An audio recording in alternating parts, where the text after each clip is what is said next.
दोस्तों नमस्कार। चर्चा का विषय में आप सभी का मैं विश्वपति स्वागत करता हूँ। आज ये चर्चा करूंगा कि क्या भारत ने ऑपरेशन सिंदूर के दौरान अपने 3 विमान खोए।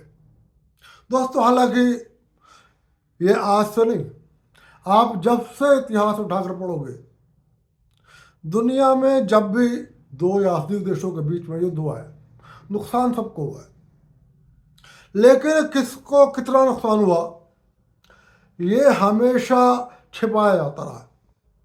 यहाँ तक कि हारने वाला देश भी लंबे समय तक ये दावा करता रहा है कि उसने युद्ध में जीत हासिल करी है, और जीतने वाला तो दावा करता ही है कि उसने जीत हासिल करी है।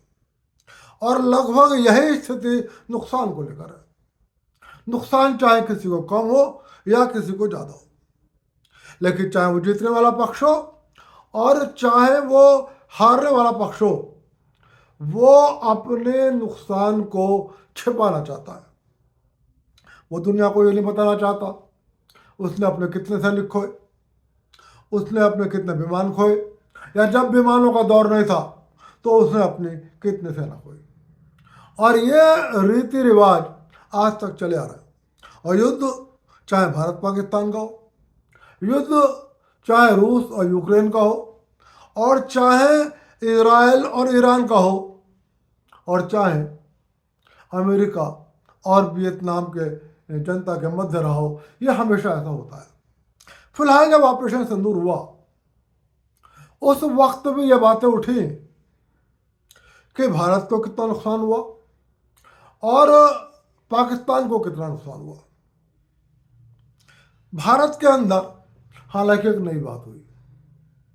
आमतौर पर ये बात हर देश में होती नहीं है। ये सिर्फ उस देश में होती है जहां देश में जो सत्तारूढ़ पार्टी है या सत्तारूढ़ व्यक्ति है, कुछ लोग उसके विरोध में इस कदर हैं कि वो अपने देश को भी नुकसान पहुंचाकर किसी भी कीमत पर सत्ता को हासिल करना चाहते हो। फिलहाल मकसद उनका कुछ भी हो। भारत के अंदर भी ऐसे राजनीतिक लोग हैं, ऐसे राजनीतिक दल हैं जो किसी भी कीमत पर ये चाहते हैं देश जाए भाड़ में, लेकिन हमें सत्ता मिलनी चाहिए। जब ऑपरेशन सिंदूर हुआ था तब इन लोगों को ये लगा कि भारत को इस युद्ध में जो नुकसान हुआ है उस नुकसान को कबूलने के लिए सरकार पर दबाव बनाया जाए, और यदि सरकार दबाव मान ले या ना माने तो अपनी ओर से बताया जाए कि कितना नुकसान हुआ, और वो नुकसान बढ़ा चढ़ाकर बताया जाए, और देश की जनता को रूलिंग पार्टी के खिलाफ भड़काया जा सके। भारत में भी ऐसा हुआ। ऑपरेशन सिंदूर के दौरान कई नेताओं ने और बस एक राजनीतिक दल ने इस तरह की कोरी बयानबाजी करी और लगातार ये पूछा कि भारत ने कितने विमान खोए। दरअसल पाकिस्तान भी लगातार ये दावा करता रहा कि उसने भारत के कम से कम 6 विमान मार गिराए।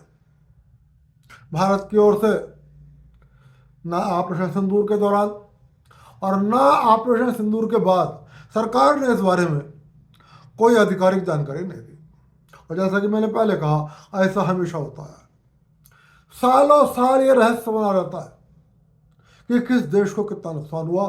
सरकारें अपने नुकसान को, अपनी जनता का मनोबल ना टूटे, अपनी सेना का मनोबल ना टूटे, इसलिए अपने नुकसान को छिपाए रखती है। पाकिस्तान ने हालांकि दावा तो कर दिया कि उसने 6 विमान कराए। जब दुनिया के पत्रकारों ने उससे पूछा कि भाई 6 विमान का तो सवाल ही पैदा नहीं होता, तो उसने कहा कि 1-2 कम गिरा दिए होंगे, हो सकता है 4 गिरे हो, लेकिन हमारा अंदाजा है कि हमने 6 विमान गिराए। जब दुनिया भर के पत्रकारों ने पाकिस्तान से पूछा कि क्या तुम्हारे खिलाफ इस बात के कोई सबूत है, तो सबूत पाकिस्तान के पास नहीं थे। एक विमान को भी गिराने के सबूत पाकिस्तान के पास नहीं थे। इससे भारत में यह बात कही जाने लगी कि भारत को जहाज़ों का कोई नुकसान नहीं हुआ। लेकिन नुकसान तो दोस्तों हुआ था, ये सच है। और आपको याद होगा जब भारत के सीडीएस अनिल चौहान ने ऑपरेशन सिंदूर के बाद प्रेस वार्ता करी थी और उनसे पत्रकारों ने भी पूछा था कि भारत को क्या कुछ नुकसान हुआ, क्या कोई विमान गिरे, तो उन्होंने एक बात बड़ी स्पष्ट कही थी और ये बात 100% सच है, युद्ध होगा तो नुकसान तो होगा। उन्होंने कहा कि नुकसान हुआ, लेकिन हमने अपनी गलती का एहसास करा, हमने अपनी गलती को सुधारा और उस गलती को सुधारने के बाद फिर हमें कोई नुकसान नहीं हुआ। हालांकि उन्होंने भी ये नहीं बताया कि नुकसान क्या हुआ। फिलहाल ये बताना बहुत जरूरी भी नहीं था। जब वो सिंगापुर में एक सम्मेलन में गए, वहाँ पर भी उन्होंने इस बात को स्वीकार किया कि हाँ, भारत को कुछ नुकसान हुआ। हाल ही में इंडोनेशिया में भारतीय दूतावास में रक्षा अताशे, उन्होंने भी इंडोनेशिया में एक सम्मेलन के दौरान इस बात को स्वीकार किया कि भारत को कुछ नुकसान तो हुआ और वो विमानों का नुकसान हुआ। फिलहाल एक बहुत बड़ा बयान आया है और ये बयान है फ्रांस के वायुसेना के अध्यक्ष का, और उन्होंने ये बताया है कि ऑपरेशन सिंदूर के दौरान भारत को कितना नुकसान हुआ। मैं आपको ये बता दूं कि फ्रांस के जो ये सेनाध्यक्ष हैं, इनका नाम है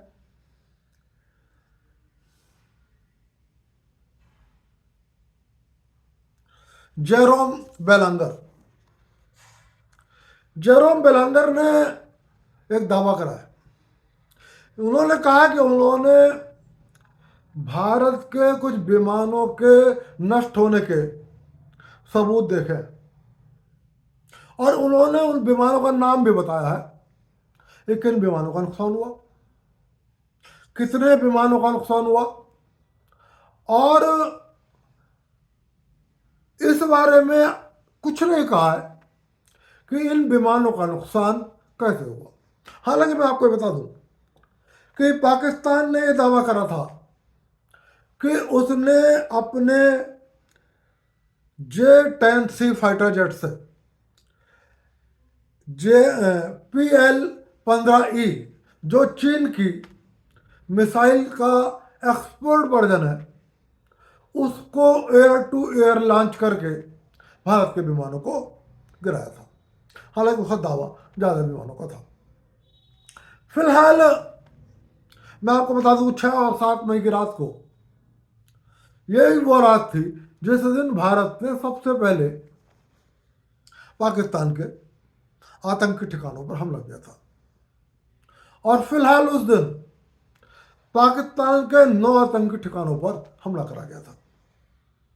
और कहा यह जा रहा है कि 6 और 7 मई की रात को आसमान में भारत और पाकिस्तान के 80 से लेकर 100 विमानों के बीच में बहुत जमकर डॉग फाइट हुई थी और उसी डॉग फाइट में भारत को विमानों का नुकसान हुआ। कौन से विमानों का नुकसान हुआ? ये फ्रांस के सेनाध्यक्ष जेरोम बेलांगर बताते हैं। इनके हिसाब से भारत को ऑपरेशन सिंदूर के दौरान अपने 3 विमान खोने पड़े, जिसमें से एक विमान था मिराज 200, दूसरा विमान था Su-30 MKI और तीसरा विमान था राफेल फाइटर जेट। उन्होंने कहा कि मैंने इन तीनों विमानों के नष्ट होने के सबूत देखे। वायुसेनाध्यक्ष, एक बड़े देश के वायुसेनाध्यक्ष, कोई पत्रकार नहीं है, कोई सनसनीखेज पत्रकार नहीं है, कोई आम इस तरीके के छोटे मोटे पद पर नहीं बैठे जो बहुत हल्की फुल्की बात कहेंगे। मैं समझता हूँ कि जब तक भारत सरकार औपचारिक रूप से इस बयान का खंडन न करे या इस बयान के खिलाफ औपचारिक रूप से कोई वक्तव्य न दे, तब तक फ्रांस के वायुसेना अध्यक्ष ये फ्रांस के सेना प्रमुख हैं, वायुसेना फ्रांस के सेना प्रमुख जेराम बेलांगर की बात को हमें मानना पड़ेगा। लेकिन उन्होंने अपनी बात में एक बड़ी महत्वपूर्ण बात कही है। उन्होंने कहा कि भारत ने 3 विमान तो खोए हैं। एक मिराज विमान खोया, मिराज 2000, एक SU-MKI खोया, एक राफेल खोया। लेकिन इसमें से मात्र 2 विमान पाकिस्तान ने गिराया, जिसमें से एक विमान मिराज 200 था और दूसरा विमान SU-MKI था। उनका कहना है कि राफेल को पाकिस्तान नहीं गिरा पाया। उन्होंने बताया कि राफेल एक टेक्निकल चूक के कारण गिरा। जिस वक्त राफेल 12,000 फीट की ऊंचाई पर था, जमीन से 12,000 फीट की ऊंचाई पर आसमान में था, उस वक्त एक टेक्निकल फॉल्ट हुआ। हालांकि टेक्निकल फॉल्ट क्या हुआ इस बारे में फ्रांस के सेना प्रमुख ने कुछ नहीं कहा। उन्होंने सिर्फ ये कहा कि एक टेक्निकल फॉल्ट हुआ और उस टेक्निकल फॉल्ट के कारण भारत ने अपना एक राफेल खो दिया। आपको याद होगा कि भारत के CDS ने अपने प्रेस कॉन्फ्रेंस में कहा था कि हाँ, हमारा कुछ नुकसान हुआ, कुछ हमारी गलतियां थी, फिर हमने इन गलतियों को सुधारा और दुश्मन पर पलटवार किया। अब ये गलतियां क्या थी इस बारे में भी थोड़ा सा खुलासा हो रहा है। हालांकि ये बहुत पुष्ट बात नहीं है और यदि कभी भी भारत सरकार इसका खंडन करती है तो भारत सरकार के वक्तव्य पर हमें ध्यान देना होगा। कहा यह जा रहा है कि 6 और 7 मई की रात को जब भारत की वायुसेना ने ऑपरेशन सिंदूर प्रारंभ किया, तब भारत सरकार ने सेना को यह आदेश दिया था कि हमला बस और बस आतंकी ठिकानों पर होना चाहिए। हम युद्ध पाकिस्तान के खिलाफ नहीं लड़ रहे। हमारा मकसद पाकिस्तान की वायुसेना को या पाकिस्तान की सेना को नुकसान पहुंचाना नहीं है। शायद मुझे लगता है यहां पर भारत पाकिस्तान की क्षमता का आकलन करने में विफल रहा। यह हमारी इंफॉर्मेशन चूक भी हो सकती है, यह हमारी सिक्योरिटी चूक भी हो सकती है और मैं इसको सिक्योरिटी अपनी रणनीति का एक लैप्स भी मान सकता हूँ, क्योंकि हमें शायद यह अंदाजा ही नहीं था। दरअसल जब बालाकोट स्ट्राइक हुई थी तो भारत के जहाज बड़े आराम से पाकिस्तान में घुसे, वहाँ आराम से उन्होंने अपने टारगेट को अचीव किया और टारगेट को अचीव करके बहुत आराम से भारत लौट आए। लेकिन इस बार हालात दूसरे थे। उस बार पाकिस्तान के प्रधानमंत्री इमरान खान को यह उम्मीद ही नहीं थी कि भारत इस तरीके से घर में घुसकर हमला कर देगा। लेकिन इस बार पाकिस्तान की सरकार पूरी तरीके से सतर्क थी। आपको याद होगा 6-7 मई से पहले पाकिस्तान के रक्षा मंत्री आसिफ फौजा ने कई बार कहा था कि उसके पास इंटेलिजेंस इंफॉर्मेशन है कि भारत इस रात को हमला कर देगा, भारत इस रात को हमला कर देगा। हालांकि वो तारीखें 6-7 मई से 2-4 दिन पहले की थी। इसका मतलब है पाकिस्तान को इस बात की पूरी उम्मीद थी कि भारत पाकिस्तान पर हमला करेगा जरूर।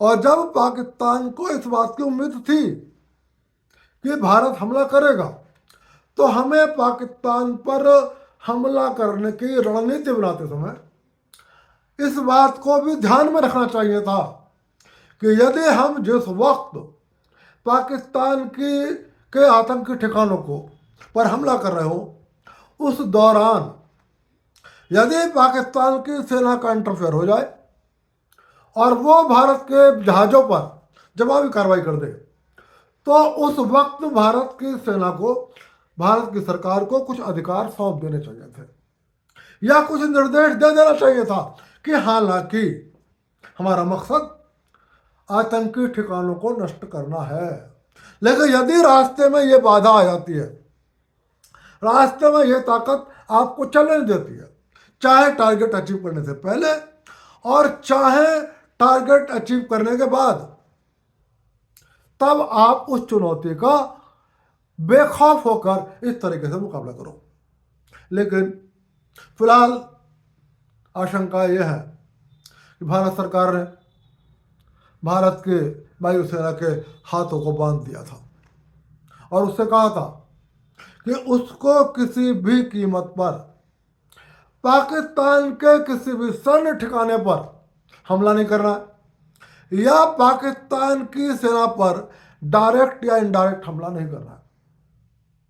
यानी कि जो जहाज पाकिस्तान में घुसे या जिन्होंने भारतीय सीमा में रहते हुए ही पाकिस्तान के सैन्य ठिकानों पर हमले करे, उनके हाथ बंधे हुए थे। ये दुर्भाग्यपूर्ण है, मैं यही कहूँगा, इसे दुर्भाग्यपूर्ण है। हालांकि सरकार का अपना इसमें कोई निर्णय हो सकता है, लेकिन मैं इसे दुर्भाग्यपूर्ण ही कहूँगा कि उसके हाथ बांध दिए थे कि जब आप हमला करो तब यदि पाकिस्तान की सेना हस्तक्षेप करती है तो आपको क्या करना है। और जिस वक्त ये स्ट्राइक हुई, क्योंकि पाकिस्तान सतर्क था, पाकिस्तान के पास सूचनाएं थी और अब हमें यह भी पता लग गया है कि चीन और तुर्की सक्रिय रूप से पाकिस्तान की ओर से युद्ध कर रहे थे। चीन रियल टाइम इंफॉर्मेशन दे रहा था। तुर्की के परफेक्ट ट्रेंड टेक्नीशियंस और ट्रेंड पायलट्स पाकिस्तान को सौंपे गए थे ऑपरेशन सिंदूर में भारत का मुकाबला करने के लिए। मतलब बड़ा साफ है कि भारत को सिर्फ पाकिस्तान से मुकाबला नहीं कर रहा था, हम तुर्की और चीन से भी मुकाबला कर रहे थे। लेकिन यहाँ पर भी हमारी एक चूक है, शायद हमारे पास इस बात की प्रॉपर इंफॉर्मेशन नहीं थी कि यदि हम ऑपरेशन सिंदूर करते हैं या भारत पाकिस्तान के इस बार किसी सैन्य ठिकाने पर या आतंकी ठिकाने पर हमला करते हैं तो अमुक अमुक देश पाकिस्तान की मदद कर सकता है। या तो हम इसका आकलन करने में असफल रहे और या हमारे पास प्रॉपर इंफॉर्मेशन नहीं थी और उधर चीन और तुर्की ने उसे पूरा सहयोग दिया। और कहा यह जा रहा है कि जब पाकिस्तान की सेना ने भारत के उन विमानों पर काउंटर अटैक करा जो विमान पाकिस्तान के आतंकी ठिकानों पर हमलों में शामिल थे, तो चूंकि भारत की सेना के पास पाकिस्तान की सेना के उन जहाज़ों पर हमला करने का आदेश नहीं था, इसलिए भारत की सेना को नुकसान हुआ। ये शायद चर्चाएं हैं, ये बात फ्रांस के सेना प्रमुख ने नहीं की है, लेकिन यूरेशियन टाइम्स ने इस बात का इशारा किया। फ्रांस के वायुसेना के एक अधिकारी ने भी इस बात का खुलासा किया और कई और अखबारों ने भी इस बात का खुलासा किया है कि ये भारत की रणनीतिक चूक थी। और मैं ये कहूँगा कि यह भारत सरकार का एक दुर्भाग्यपूर्ण निर्णय था। हमें यह बात पता है अच्छी तरीके से कि पाकिस्तान के पास सारी सूचनाएं थी, हमें यह भी पता है कि पाकिस्तान को पूरी उम्मीद थी कि हम उसके ऊपर अटैक करने जा रहे हैं। हमें यह भी पता है कि जब हम पाकिस्तान के सैन्य ठिकानों पर हमला करेंगे तो पाकिस्तान जवाबी कार्रवाई जरूर करेगा। तो हमें उस वक्त सेना को यह खुली छूट दे देनी थी कि यदि जाते समय या लौटते समय आपके ऊपर कोई अटैक करता है तो आप जवाबी कार्रवाई करें और दुश्मन को जवाब दें और दुश्मन के हमलों का मुंह तोड़ जवाब दें। लेकिन शायद सेना के पास आदेश न होने के कारण भारत को इन दो जहाज़ों का नुकसान हुआ और फ्रांस का सेना प्रमुख ने कहा है कि जो तीसरा विमान गिरा वो पाकिस्तान नहीं गिरा, वो ऑपरेशन सिंदूर में इस वजह से नहीं गिरा, वो जिस वक्त आसमान में था उस वक्त एक टेक्निकल फॉल्ट हुआ, और वो टेक्निकल फॉल्ट भारत के फ्लाइंग क्रू से हुआ, और इस वजह से पाकिस्तान के भारत के एक राइफल को खोना पड़ा। उन्होंने बताया कि फ्रांस ने अभी तक 8 देशों को राफेल बेचे हैं, और आज तक भी किसी भी दुश्मन देश ने या किसी भी सैन्य मुकाबले में राफेल को कोई भी दुश्मन मार गिरा नहीं पाया है। और ऑपरेशन सिंदूर के दौरान भी जो राफेल गिरा है उसको पाकिस्तान ने नहीं गिराया है, पाकिस्तान ने नहीं मारा है, बल्कि वो भारत की एक रणनीतिक एक टेक्निकल मिस्टेक थी जिस वजह से गिरा है। दोस्तों, यहाँ पर मैं डसॉल्ट एविएशन के चेयरमैन एंड सीईओ जिनका नाम है एरिक ट्रेपियर, इनके भी बयान का हवाला दूंगा। उन्होंने भी कहा कि हमने जिन 8 देशों को विमान बेचे हैं वो सभी विमान सुरक्षित हैं, बस एक विमान खोया है, और वो विमान भारत के पास जो विमान थे उसमें कम हुआ है। और उन्होंने भी फ्रांस के सेना प्रमुख के बयान, फ्रांस के सेना प्रमुख जेरोम बेलंगार के बयान का समर्थन किया है और कहा है कि पाकिस्तान ने उस राफेल को नहीं गिराया, बल्कि वो भारत की अपनी एक मिस्टेक की वजह से गिरा, और भारत ने उसी दिन उस मिस्टेक को चेकआउट कर लिया, और उसके बाद के दिनों में जो राफेल उड़े तब उस मिस्टेक का ध्यान रखा गया, और तब राफेल ने कारगर तरीके से दुश्मन पर हमला किया, जिसकी वजह से दुश्मन को बहुत नुकसान पहुंचा, और दुश्मन राफेल को नुकसान नहीं पहुंचा पाया। हालांकि दोस्तों, मैं यहां पे दूसरी बात भी कहूंगा, ऐसा नहीं है कि भारत के ही विमान करे, भारत के विमान करे, और माना जाता है कि यह विमान 6 और 7 मई की रात को गिरे, लेकिन भारत की सरकार को और भारत की वो security cabinet committee on security जो रणनीति बना रही थी, जो हमले का आदेश दे रही थी, उसको अपनी इस गलती का एहसास हुआ कि हमने पाकिस्तान के आतंकी ठिकानों पर हमला करने वाले दस्तों को छूट ना देकर एक गलती करी, और जिसकी वजह से भारत को कोई नुकसान हुआ है। तो उसके जवाब में फिर भारत ने तय किया कि अब हम दुश्मन को भी, दुश्मन की सेना को भी नुकसान पहुंचाएंगे, क्योंकि दुश्मन की सेना ने हम पर पहले हमला करा है। ये बात भारत के विदेश मंत्री भी पहले कह चुके हैं कि हमने भारत पर पहले हमला नहीं, पाकिस्तान पर पहले हमला नहीं करा था, हमने आतंकी ठिकानों पर हमला करा था। पाकिस्तान को सूचना दी थी कि हमारा मकसद आपके आतंकी ठिकानों को नष्ट करना था, सैन्य ठिकानों को नष्ट नहीं करना था। शायद भारत दुनिया को दिखाना चाहता था कि हमारा मकसद पाकिस्तान के ऊपर आक्रमण करना नहीं है, हमारा मकसद भारत के लिए खतरा और पाकिस्तान में स्थित आतंकी ठिकानों को नष्ट करना है। और इसी रणनीति के तहत भारत ने नुकसान उठाना उचित समझा, लेकिन पाकिस्तान की सेना पर पहले आक्रमण करने का इल्जाम अपने ऊपर नहीं लगने दिया। लेकिन जब पाकिस्तान ने भारत की सेना को नुकसान पहुंचा ही दिया, तब भारत ने बेहद खतरनाक हमला किया। और दोस्तों, इस हमले में पाकिस्तान के 3 JF-17 थंडर विमान मार गिराए गए। इसके अलावा 2 पाकिस्तान के मिराज 5 गिरा दिए गए। 3 JF-17 थंडर, 2 मिराज 5 गिराए गए। एक पाकिस्तान का F-16 ब्लॉक 52 गिराया गया, यह अमेरिका का था। और इसके अलावा एक 1C हरकुलस विमान को मार गिराया गया।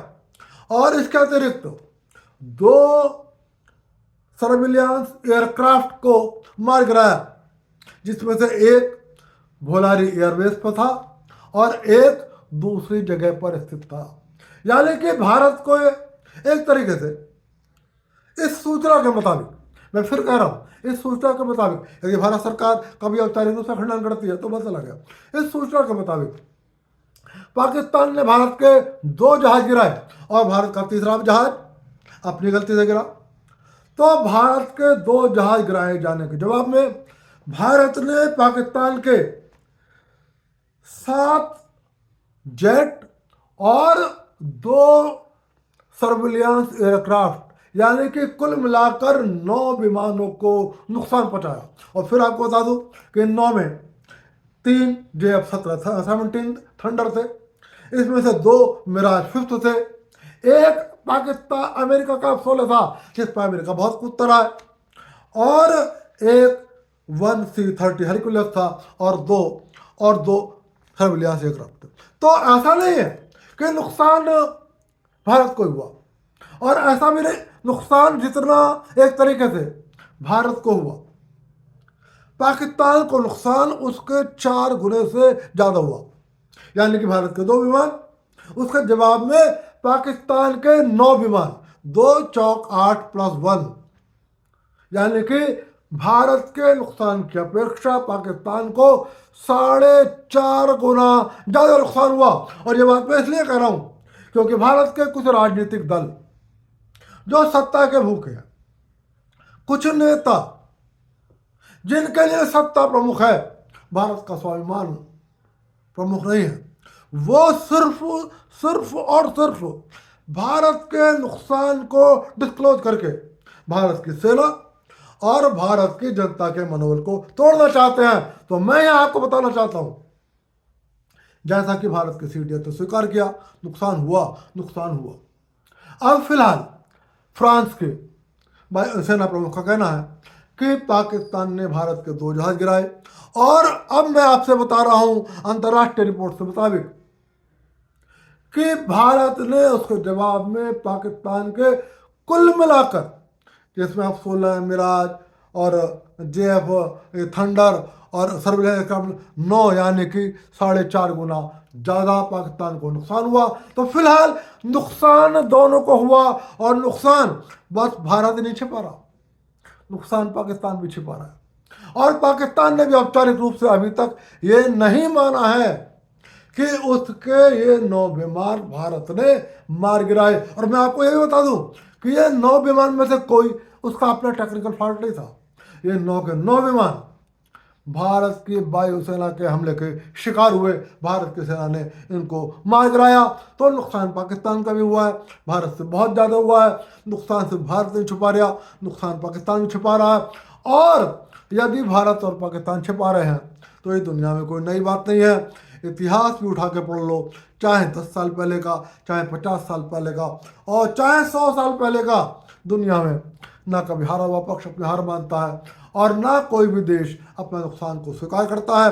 फिलहाल भी आप देख सकते हैं कि पाकिस्तान इस युद्ध में आपकी आंखों के सामने हारा, उसके बाद भी पाकिस्तान अपने देश में कह रहा है कि हम जीत गए, और उसने जीत की खुशी में पाकिस्तान के सेना प्रमुख को फील्ड मार्शल बना दिया। औरों की बात छोड़ दो, ईरान बुरी तरह से युद्ध में पराजित हुआ है इजराइल से। इजराइल ने पूरे पाकिस्तान को, ईरान को नेस्तनाबूद कर दिया है, उसके तमाम सैन्य ठिकानों को नष्ट कर दिया है, उसके पूरी सैन्य लीडरशिप को मार दिया है, उसके परमाणु वैज्ञानिकों को मार दिया है। उसके बाद भी ईरान अपने देश की जनता से कह रहा है कि उसने इजराइल को पराजित कर दिया है। तो ऐसा हमेशा होता है। दोस्तों, चर्चा के विषय में आज की चर्चा यहीं तक, फिर मिलूंगा और फिर किसी विषय पर बात करूंगा। और तब तक के लिए चलते चलते आपसे फिर निवेदन कर रहा हूँ, वीडियो पसंद आए लाइक कर देना, चैनल को सब्सक्राइब कर देना। आप सभी को विश्वपति का नमस्कार।